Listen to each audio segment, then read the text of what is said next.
आप सबको जय मसीह की प्रियो, हालेलुया हालेलुया।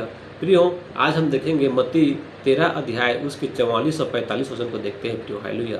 प्रियो, इसमें लिखा हुआ है छिपे हुए खजाने का दृष्टांत और अनमोल मोती का दृष्टांत, हालेलुया। प्रियो, इसमें परमेश्वर छिपे हुए खजाने के दृष्टांत के बारे में बता रहा है और अनमोल मोती के दृष्टांत के बारे में बता रहा है प्रियो, हालेलुया। प्रियो, इसका दृष्टांत हम समझने की कोशिश करते हैं प्रियो, हालेलुया। प्रियो, इसमें लिखा हुआ है स्वर्ग का राज्य खेत में छुपे हुए धन के समान है, हालेलुया। प्रियो, धन के समान मतलब अगर कोई इंसान किसी खेत में धन मिल जाता है, हालेलुया, तो वैसे ही परमेश्वर का राज्य है प्रियो, हालेलुया। अगर किसी इंसान को परमेश्वर के राज्य में जाना है तो उसको क्या करना है प्रियो, इसमें बताया गया है, हालेलुया। तो जिसे किसी मनुष्य ने पाया और छिपा लिया, हालेलुया, जब खेत में उसको धन मिला तो वह मनुष्य उस धन को पाया और छिपा दिया, हालेलुया, और मारे आनंद के जाकर अपना सब कुछ बेच दिया और उस खेत को मोल ले लिया, हालेलुया। और वो व्यक्ति क्या किया, उस खेत को खरीद लिया, सब कुछ अपने जितना भी था उस सब को बेच दिया और उस खेत को खरीद लिया, हालेलुया। प्रियो, वैसे परमेश्वर का राज्य है प्रियो, हालेलुया। परमेश्वर का स्वर्ग है प्रियो। अगर आपको परमेश्वर के स्वर्ग में जाना है, हालेलुया, तो अपने सारे धन को बांटना पड़ेगा प्रियो, हालेलुया। और बांटने का मतलब ये नहीं बोल रहा है कि सब धन को आप उड़ा दो, ऐसा नहीं बोल रहा है, लेकिन जो इंसान को जिसकी ज़रूरत है, हालेलुया, मान के जो कोई गरीब है, जो भूखा प्यासा है, हालेलुया, जिसके पास तन में पहनने के लिए कपड़ा नहीं है, हालेलुया, जो बीमार व्यक्ति है, हालेलुया, अगर आप वैसे इंसान की मदद करते हो आपके धन से, हालेलुया, तो आप निश्चय स्वर्ग में धन कमाओगे और स्वर्ग का राज्य आपका होगा प्रियो, हालेलुया। इसीलिए इसका दृष्टांत बताया गया है कि स्वर्ग का राज्य उस खेत में छुपे हुए धन के समान है, हालेलुया।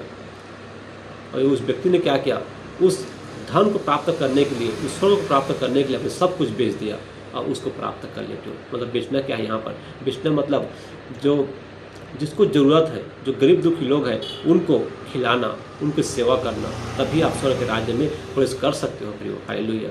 जो हम सबको भी ऐसा ही करना है प्रियो, हमें लोगों की सेवा करना है प्रियो, हालेलुया। प्रियो, अनमोल मोती का दृष्टांत, इसको समझते हैं प्रियो। इस पर लिखा प्रियो, फिर स्वर्ग का राज्य एक व्यापारी के समान है जो अच्छे मोती की खोज में था, हालेलुया। जब उसे एक बहुमूल्य मोती मिला तो उसने जाकर अपना सब कुछ बेच डाला और उसे मोल ले लिया, हालेलुया। प्रियो, अच्छे मोती क्या है प्रियो, स्वर्ग का राज्य अच्छा मोती है प्रियो। अगर आपको उसको पाना है तो आपको धन दौलत जो है उसको त्यागना पड़ेगा प्रियो, सांसारिक जीवन को त्यागना पड़ेगा, हालेलुया। अपने लालच को त्यागना पड़ेगा प्रियो, हालेलुया। आपको पृथ्वी में धन इकट्ठा करने से कुछ नहीं मिलेगा प्रियो। जितने दिन तक आप जिंदा हो तब तक वह धन काम आएगा, मरने के बाद वह धन किसी और को हो जाएगा प्रियो, हालेलुया। लेकिन आप ऐसा धन इकट्ठा करो जो अनंत काल तक तुम्हारा हो, हालेलुया। तो ऐसा धन प्रियो हमें स्वर्ग में मिलेगा, हालेलुया, स्वर्ग में मिलेगा क्योंकि हम अनंत काल तक स्वर्ग में रह सकते हैं, हालेलुया। और जो प्रियो पृथ्वी पर रहकर लालच करता है, धन कमाता है, गरीबों को लूटता है, किसी की सेवा नहीं करता, हालेलुया, तो वह प्रियो स्वर्ग में धन नहीं कमा सकता, मतलब स्वर्ग में वह इंसान जा नहीं सकता प्रियो। वह फिर कहाँ जाएगा, वह फिर नरक के आग में जलेगा प्रियो, हालेलुया।